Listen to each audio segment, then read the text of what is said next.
Sideburns McBane in Picnicking with Emma. All characters are fictional.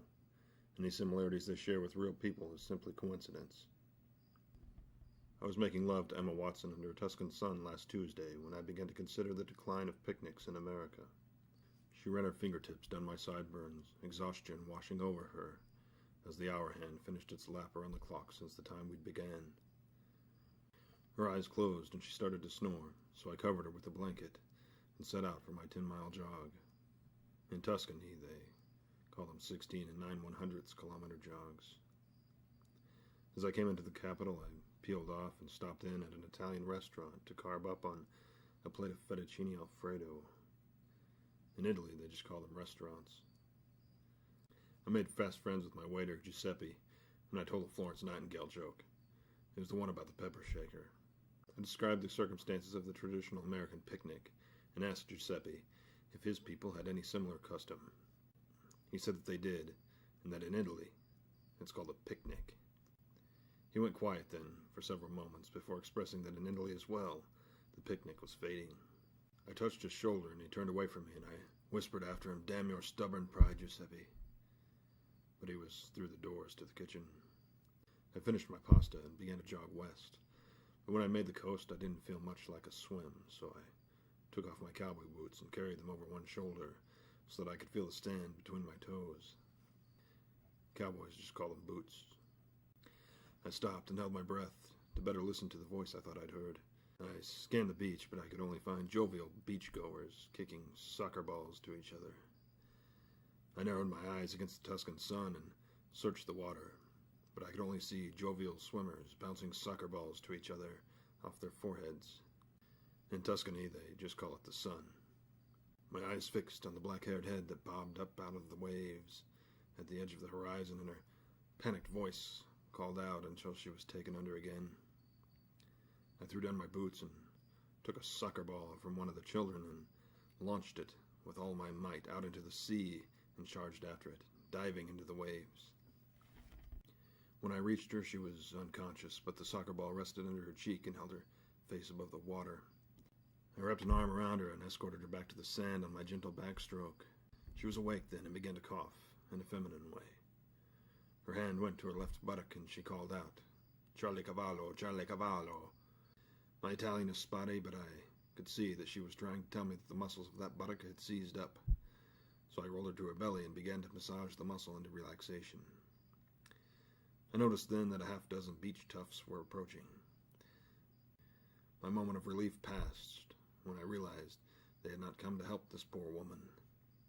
"Ah, you take my little brother's alico ball?" the head beach tough asked, cracking his knuckles. This woman was suffering from a buttock cramp, and she was going under, I explained, but he didn't speak English. "Ah, I do not care about her lovely buttock. You disgrace the world's favorite game, and you will face the comeuppance."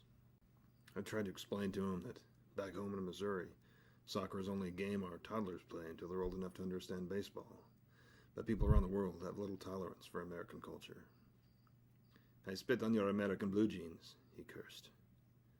The 11 of them were upon me then, but my knowledge of pressure points and leverage won the day. The woman stood and brushed the sand from her bosom. "You saved my life and revived my buttock, American man. I'll reward your deeds with amore." I placed a finger on her supple lips before they reached mine. "If it were another place or another time, Belladonna," I whispered. "But it is not. I'm under the spell of another and must go to her now. In the future, even if it is not fashionable, you must stretch before swimming. Also, consider taking a multi-mineral supplement with your breakfast each day." I collected my boots and returned to Emma.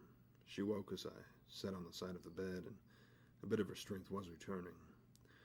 Though her eyes only opened a few seconds at a time, and I had to lean close to hear her voice. "I've made you soup," I told her. "I'm not hungry, old chap," she said. "Sleep is all I need." "Eat some first, and then sleep," I encouraged.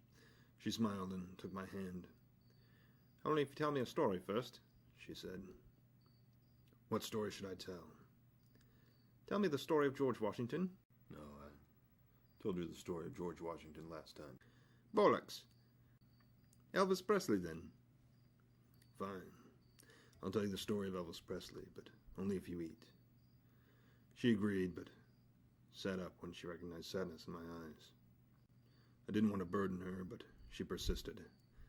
So I told her how the decline of the American picnic was weighing on me. She ran a hand over my cheek and said something about my sweetheart being as big and majestic as the great state of Alaska. She kissed me softly on the mouth, her spirit ready to soar once more, though I convinced her that her body was yet too weak. I fed her soup and told her about Elvis Presley again until she drifted away. I was standing on the roof of our cobblestone cottage with a foot on the chimney. Gary Kasparov's postcard had arrived while I was away at the beach. He had written Castle Queenside and give my love to Emma and the children. Signed the K. I had expected him to take the long diagonal and thus cast all my calculations in doubt. All of our correspondence games were friendly, though there were still contests between the most highly regarded living player of traditional chess and the Southwest Missouri champion of Fisher Random, which meant they were games that would be studied for generations. If only my nights had not begun on A and H.